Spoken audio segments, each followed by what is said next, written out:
먼저 생명의 말씀을 먼저 봅니다. 신약성경 사도행전 7장 54절로 60절 말씀입니다. 사도행전 7장 54절로 60절 말씀, 제가 개역성경으로 봉독해 올려드릴 때에 살아서 역사하시는 우리 주님의 음성을 들을 수 있게 바랍니다. 아멘. 그들이 이 말을 듣고 마음에 찔려 그를 향하여 이를 갈거늘 스데반이 성령 충만하여 하늘을 우러러 주목하여 하나님의 영광과 및 예수께서 하나님 우편에 서신 것을 보고 말하되, 보라, 하늘이 열리고 인자가 하나님 우편에 서신 것을 보노라 한데, 그들이 큰 소리를 지르며 귀를 막고 일제히 그에게 달려들어 성 밖으로 내치고 돌로 칠세, 증인들이 옷을 벗어 사울이라 하는 청년의 발 앞에 두니라. 그들이 스데반을 돌로 치니 스데반이 부르짖어 이르되, 주 예수여 내 영혼을 받으시옵소서 하고 무릎을 꿇고 크게 불러 이르되, 주여 이 죄를 그들에게 돌리지 마옵소서. 이 말을 하고 자니라. 아멘. 잠시 기도하고 함께 은혜의 말씀 나눕니다. 기도합니다. 살아서 역사하시는 우리 아버지 하나님, 은혜와 사랑을 진실로 감사합니다. 잠시 왔다 가는 나그네 인생길, 주님의 말씀대로 정말 순교자적인 그러한 고귀한 믿음의 주인공 다 되도록 인도해 주시옵소서. 아버지 하나님, 특별히 오늘 이 한 시간 하늘문을 여시옵소서. 스데반 같은 순교자적인 믿음의 주인공 되도록 은혜 위에 은혜를 허락하여 주시옵소서. 사랑하는 백성들 마음은 활짝 열고 말씀을 아멘으로 화답하기에 부족함이 없도록 도와 주시옵소서. 믿사옵고 우리 구주 예수 그리스도의 이름으로 감사드리며 기도드리옵나이다. 아멘. 오른손 들고 인사 한번 해. 할렐루야, 할렐루야. 예, 반갑습니다. 오늘 본문 말씀의 은혜를 받으시고 스데반 같은 그 순교의 고귀한 믿음의 주인공 다 되시기를 예수님의 이름으로 축복합니다. 초대교회는요, 그 성령 충만한 사람들이 많았던 것 같아요. 그래서 특별히 사도들의 행전이 성령의 행전이라고 이야기하는데, 이 사도행전에 보면은 사랑과 헌신이 차고 넘치는 것을 볼 수가 있어요. 사도들뿐만 아니라 일반 초대교회 일곱 집사들에 이르기까지 그렇단 말이에요. 그래서 오늘 우리들의 믿음의 모본이 되고 있다 그 말이에요. 그래서 초대교회라고 아예 이름을, 자기 교회 이름을 초대교회로 하신 교회가 한국에 한 30여 개 되는 걸로 제가 알고 있어요. 아예 교회 이름을 초대교회예요. 그 좀 얼마나 사랑스러운 교회 이름인지 몰라요. 하나님은 사랑이니까 사랑의 교회 그걸로 족하다고 그래서 사랑의 교회가 100개가 넘어갑니다. 교회 이름만 가지고. 근데 성경은 이름대로 가요. 야곱이라고 하는 사기꾼 이름을 놓고 보니까 사기꾼 짓만 하다가 야복강가에서 천사와 씨름하고 기도의 씨름으로 이기고 나서 환도뼈가 부러졌지만은 이제는 도망갈 수도 없는 신세가 되었지만은 거기에서 이름을 받아내는 거예요. 이스라엘이라고 하는 승리자의 이름을 받아내는 겁니다. 그런데 그 사람의 그때부터의 인생의 길은 승리자의 인생으로 탄탄대로가 열리고 있는 거예요. 성경이 참 묘하지요. 이름대로 되는 거예요. 성경의 이름을 개떡같이 지은 사람은 개떡같이 살다 가더라고요. 찰떡같이 지은 사람은 찰떡같이 살다 가는 거예요. 그 여러분들, 저래서 전 개인적으로 제자들의 이름이 나쁘다고 저한테 와서 이러쿵 저러쿵 하면은 제가 성명학에 대해서 학창시절에 대학교 다닐 때 조금 공부한 것이 있어가지고 그 수리적으로 풀어보고 또 한자적으로 풀어보고 또 성명학적으로 성경적으로 또 풀어보면은 이름이 좋겠다. 그래서 은혜라는 이름도 지어주고요, 충만하라고 하는 충만의 이름도 지어주고요. 예를 들어 그렇습니다. 그런데 그것도 한문으로 써가지고 획수에 의해서 길흉이 좌우가 된단 말이에요. 그런 것들을 다 해서 이렇게 좋은 이름입니다. 또 애들을 낳으면은 이런 이름을 지어달라고 이렇게 또 부탁을 합니다. 그래서 저한테가 와서 이름을 지어달라고 그러면 공짜로 이름을 다 지어드려요. 근데 믿음이 좋은 사람들은 다 식사 대접이라도 하려고 그냥 발버둥을 치더라고요. 근데 나는 또 안 받으려고 발버둥을 치는 거지요. 왜 그러냐? 목사는 거저받았으니까 거저주라는 겁니다. 무슨 놈의 사례를 받고 그러는 겁니까? 이런 마음의 자세. 스데반은 오늘 본문에 보니까 최초의 그러니까 초대교회의 최초의 안수집사로서 최초의 순교자가 된 인물입니다. 순교자적인 믿음을 야고보에 의해서 순교자적인 믿음을 가졌던, 야고보는 사도니까 그랬다 치더라도 일반 성도로서 순교자적인 믿음을 가졌다? 이건 대단히 어렵고 힘든 일이에요. 그런데 순교자 반열에 올라가는 위대한 그런 스데반의 모습을 볼 수가 있습니다. 스데반이 순교할 때의 그 상황과 그때 당시에 일어났던 기적의 모습을 오늘 기적의 시리즈 44탄으로서 순교반 스데반 순교 때의 세 기적, 세 가지 일어났던 기적을 중심으로 말씀을 좀 드리고자 합니다. 그래서 말씀 제목을 스데반 순교 때 세 기적 이렇게 잡았어요. 첫째로 스데반은 천사의 얼굴을 했는데 이는 초자연적인 기적이다, 이렇게 이야기할 수가 있어요. 사도행전 그 앞에 사도행전 지금 7장에서 봤는데 사도행전 6장에서 보면은 15절 마지막 절 말씀에 공회 중에 앉은 많은 사람들이 다 스데반을 주목하여 보니 그 얼굴이 천사의 얼굴과 같더라 그랬어요. 그런데 그 천사의 얼굴을 하고 있을 때에 그때는 돌에 맞아 죽어가는 순간이 아니라 성령 충만하고 지혜가 충만하고 7 집사로 부름을 받았던 장이에요. 7 집사들 그 성직장이 사도행전 6장입니다. 그래서 사도행전 6장에 보면은요, 그 앞에 3절에서 보니까 성령과 형제들아 너희 가운데서 성령과 지혜가 충만하여 칭찬 듣는 사람 7을 택하라. 우리가 이 일을 저희에게 맡기고 우리는 기도하는 것과 말씀 전하는 것에 전무하리라.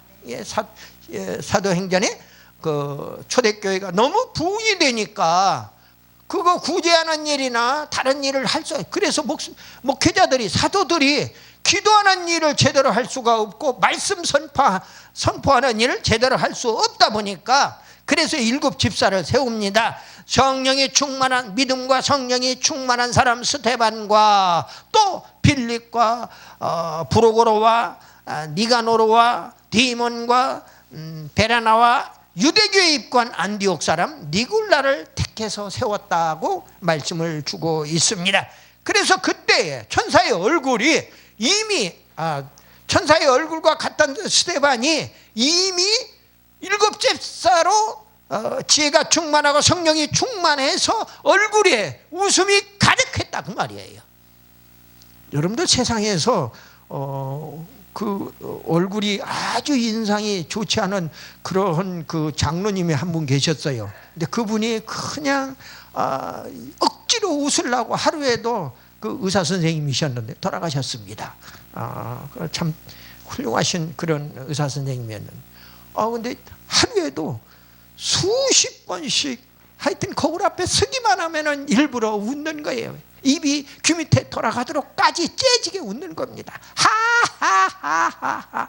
그 다른 사람이 보면 미친 거지요. 의사가 갑자기 자기 사무실에서 나와가지고 저 환자 진료하다가 잠깐 바람 좀 공기 좀 쐬려고 잠깐 나와가지고 거울 앞에 와가지고는 하하하 하고 웃었으니까 미쳤다고 다들 얘기했을지 모릅니다. 그러나 그 장로님의 그 웃는 얼굴, 나도 정말로 깡패 얼굴 같은 이 추잡스러운 얼굴을 천사의 얼굴 같이 만들겠다고 하는 그런 간증을 들어봤어요. 참 전국 교회 방방곡곡 돌아다니면서 간증집회하는 그분의 모습을 봅니다. 이 천사의 얼굴을 이야기하니까 그분 얼굴이, 그분 생각이 갑자기 나서 말씀을 잠깐 드렸어요. 그런데 이 천사의 얼굴하고 있는 스데반은 영력과 지력이 출중했다 그 말이에요. 그렇기 때문에 얼굴에 웃음이 가득하다 그 말이에요.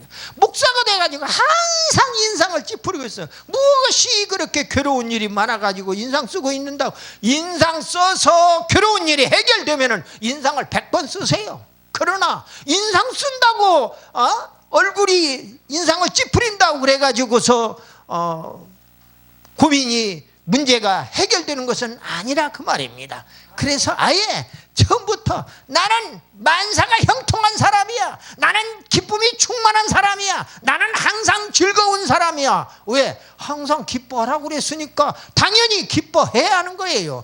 성경 말씀이 기뻐하라고 그러는데 왜 슬퍼하고 인상을 쓰고 있냐고요. 그건 아니라 그 말입니다. 하나님 말씀대로 살기를 원하는 목회자와 성도들은 반드시 하나님의 말씀에 한 성구 한 성구에 귀를 기울여서 그 말씀대로 살아가려고 말로만 하는 게 아니라 내가 행동으로 하려고 하면 내 얼굴도 행동으로 나타난단 말이에요. 인상이 웃는 얼굴로 바뀌어진다 그 말이에요. 인상 쓰는 그냥 인상을 쓰는 그 얼굴에서 이제는 웃는 얼굴로 바뀌어지게 된다 그 말입니다. 영력과 지력의 산물이다. 그리고 불멸의 미소입니다. 그리고 하늘나라의 미소의 상징이기도 해요. 그것을 우리들에게 교훈해주고 있다 그 말입니다. 스데반의 천사 얼굴은 불멸의 미소로서 악마의 얼굴과 정반대예요. 여러분들 악마와 정반대되는 게 우리 주님이에요. 성령 쪽이란 말입니다. 악마는 악령 쪽이고 우리 주님은 성령 쪽이란 말이에요. 그러니까 주님의 마음속에 있는 성신, 성령, 바로 그분, 그 성령의 하나님이 계시기 때문에 주님은 늘상 기쁨 충만하고 말씀 충만했던 것을 보게 되는 거예요. 오늘 스데반이 그 경지에 간 겁니다. 그래서 스데반은 정말로 불멸의 미소로서 하늘나라의 그 영광의 얼굴, 빛나는 얼굴, 또 하늘의 얼굴이고 이렇게 얼굴에 나타났다 하는 것을 이야기할 수가 있습니다. 두 번째로 스데반은 천사의 얼굴을 한 데 이어서 두 번째로 영적 세계를 바라보았다 그 말이에요. 영적 세계를. 여러분들과 저는 목회자니까 하늘이 두 쪽 나도 영적 세계를 바라보지 못하면은 진짜라고 얘기할 수가 없어요. 어떤 목사님이 하도 진짜 가짜 설교를 많이 해요. 그런데 가짜는 회개할 때 회개하지 못하는 목자가 가짜예요. 지금 코로나 준 거 얼마나 어려워요. 전 세계가 얼마나 어려워요. 이것은 하나님의 뜻을 명철하지 못하고 하나님의 뜻대로 행하지 못하는 전 세계의 크리스찬들을 향하여 먼저 복음의 나팔을 하나님이 불어주고 있는 거예요. 회개하라고. 그런데 회개 않는 거예요. 보니까 대형교회 목사님들 지금 당장에 배가 불러서 남산마당에 나오니까 아무리 고개를 숙여서 거기를 보려고 그래도 그 자기 귀중한 것을 바라보려고 그래도 배가 너무 나와서 그걸 볼 수가 없다는 거예요. 집에 가서 시험들 해보세요. 바라볼 수가 있으면은 정말로 주님의 뜻대로 산다고 할 수가 있을 겁니다. 왜? 내 배를 채우기 전에 남의 배우를, 이웃의 배를 과연 채워주었느냐 그 말이에요. 그 뜻대로 주님의 말씀대로 살지 못했어요. 구제나 헌신이라는 것 상상도 못했어요. 많은 교회가 겉으로 흉내는 많이 냅니다. 그러나 진실된 마음에서 말로 행동으로 야고보서 사도의 말씀대로 행함 없는 믿음은 진짜가 아니고 가짜야. 죽은 믿음이니까.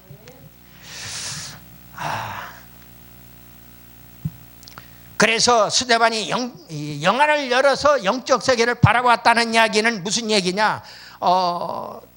오늘 본문에서 보니까 보자 우편에 서신 것을 보았다고 그랬어요. 그런데 보자 우편에 계시는 서신 것을 보았는데 원래는 보좌 우편에 앉아 계신 말씀이지요. 현재 주님을 보좌 우편에 앉아 계신 분이에요. 에베소 1장 20절과 히브리서 1장 3절, 시편 110편 1절 말씀에 주님의 승리와 안식의 상징적인 태도로 보좌 우편에 앉아 계시는 모습으로 등장하고 있어요. 주님의 모습이. 그런데 스데반은 주님이 보좌 우편에 서신 것을 보셨다고 그랬어요. 그 의미가 있단 말입니다. 왜 서 계셨겠는가 하고 학자들이 그걸 연구를 했는가 봐요. 저는 거기까지 그 경지에까지 가지 못해가지고 저는 연구를 못 해봤습니다만 연구한 걸 참고할 수 있는 또 지혜는 하나님 허락해 주셨어요. 그래 그걸 보니까 그런 얘기입니다. 서서 계시는 예수님을 보았다고 오늘 56절에서 얘기하고 있는데, 이것은 왜 주님이 보좌 우편에 서서 계셨을까 생각해 보니까 하늘의 소망이, 바로 주님은 환난당하는 스데반에게 지금 얼마나 돌에 맞아 죽어가니까 환난을 당합니까? 그래서 하늘의 소망을 주시기 위함이다. 그래서 야, 너 힘드냐 하고 지금 내다보고 있는 그런 장면이에요. 하늘의 보좌 우편에서. 그리고 순교한 스데반을 영접하기 위해서 네가 돌에 맞아 죽으면 내가 가서 너를 영접하리라 하는 그런 급박한 모습으로 주님은 서 계신다 그 말이에요. 그리고 순교한 스데반을 영접하면은 결국은 주님의 품에 안기게 되면은 계시록 2장 10절 말씀대로 내가 죽도록 충성했으니까 너 지금 돌에 맞아 죽도록 충성을 했지 않느냐, 그리하면 내가 생명의 멜루간을 내게 주리라고 한 그 말씀대로 이미 생명의 멜루간을 가지고 지금 서서 준비하고 계시는 그런 모습으로 비춰진다 그 말입니다. 그리고 스데반은 영안을 열어서 하늘문이 열린 것을 본 거예요. 스데반은 56절에서 순교하면서 하늘문이 열리는 것을 보았다고 그랬어요. 어떤 사람이 하늘문이 열립니까? 성경에서 보니까 계시록 3장 19절 20절에 보니까 회개하여 마음문을 여는 사람, 제가 서두에서 기도하면서 그런 말씀을 하늘문을 열어주시옵소서. 사랑하는 백성들 마음을 활짝 열어달라고, 그래서 하나님과 하나 되는 일치의 시간을 달라고 기도를 했던 거예요. 순교하면 하는 스데반은 바로 회개하여 마음문이 열리는 자에게 하늘문이 열린다고 사도 요한을 통해서 말씀을 주고 있어요. 사도행전 10장 11절 말씀에 순종하는 자 베드로에게 또 하늘문이 열렸어요. 아멘이에요. 그리고 야고보 5장 17절 18절에 보면 기도하는 자 엘리야에게 하늘문이 열렸다고 그랬어요. 마태복음 3장 16절에는 예수님이 세례를 받습니다. 하나님의 독생자가 하늘 보좌 버리시고 이 땅에 오셔가지고 마리아의 배를 통해서 이 땅에 오셔서 이제 세례 요한한테 세례를 받고 있는 거예요. 모범을 보여주려고 세례를 받는 자에게 예수님에게 하늘문이 열렸다. 또 오늘 본문 56절 말씀에 순교하는 스데반에게 하늘문이 열린 것을 보게 됩니다. 세 번째로 스데반의 영광된 순교는 사망을 이긴 기적이다. 우리 주님의 부활이 바로 사망을 이긴 그 부활인 것처럼 말입니다. 사망을 이긴 기적이다. 왜 돌로 맞아 죽었는데, 그런데 스데반은 영원히 죽지 않고 2000년이 지난 오늘날에도 이 강 목사 입술을 통하여 지금 선포되고 있잖아요. 스데반은 지금 살아있는 거예요. 주님 품에 살아있는 거예요. 주님의 기적을 이야기할 때마다 스데반이 첫 순교자라는 그런 말씀을 선포하지 않을 수가 없어요. 그래서 누가복음 23장 34절에서 우리 주님 말씀하십니다. 십자가상에서 순교할 때 주님이 기도하시오. 아버지여 저희를 사하여 주옵소서. 자기를 잡아 죽인 사람들을 사하여 달라는 거예요. 자기가 자기 하는 것을 알지 못함이니이다. 저들은 자기 하는 짓을 모르고 지금 이 나를 지금 십자가에 못을 박았습니다. 그 말에 저들을 사하여 달라는 거예요. 오늘 본문의 사도행전 7장 60절에서 스데반이 순교할 때 기도합니다. 주여 이 죄를 저들에게 돌리지 마옵소서. 똑같은 의미예요. 똑같은 의미예요. 내가 죽을지언정 나를 죽이는 자들의 죄를 묻지 말아달라고 하는 스데반의 고귀한 기도로 소리를 들을 수 있기를 바랍니다. 스데반은 죽은 게 아니라 주님의 품속에서 영원 무궁토록 살아있다는 증거예요. 스데반은 살아서 지금도 역사하고 계시는 거지요. 말씀으로 전 세계를 예수님과 함께 스데반은 정복하고 있다 그 말이지요. 그래 스데반 순교의 피는 지금도 교회마다 살아서 부흥의 역사를 이루고 있습니다. 이 십자가의 죽음이나 예수님의 십자가의 죽으심이나 또는 스데반의 순교의 피를 전하는 교회마다 부흥되는 역사가 일어나요. 실제로 많은 교회에서 그것을 볼 수가 있습니다. 말씀을 마무리합니다. 스데반 집사는 성령 충만함으로 천사의 얼굴을 했어요. 그리고 환난과 핍박의 환경을 이겼고 죽음까지도 이긴 신앙의 대용사였더라 그 말이에요. 승리의 표본입니다. 기독교는 승리의 종교예요. 승리의 표본을 스데반이 직접 체험을 했어요. 그래서 오늘날 우리 성도들도 그 스데반이 산 거울이 되어주고 있다 그 말입니다. 이제 우리도 속세에 무산일주의, 이기주의, 의식주의 등의 인본주의를 다 버리고 그리고 스데반처럼 성령 충만함으로 천사의 얼굴을 하고 그 다음에 영안을 열어서 영계를 바라보고 그리고 순교의 각오로 신앙생활하는 우리 모두 다 되시기를 예수님의 이름으로 축원합니다.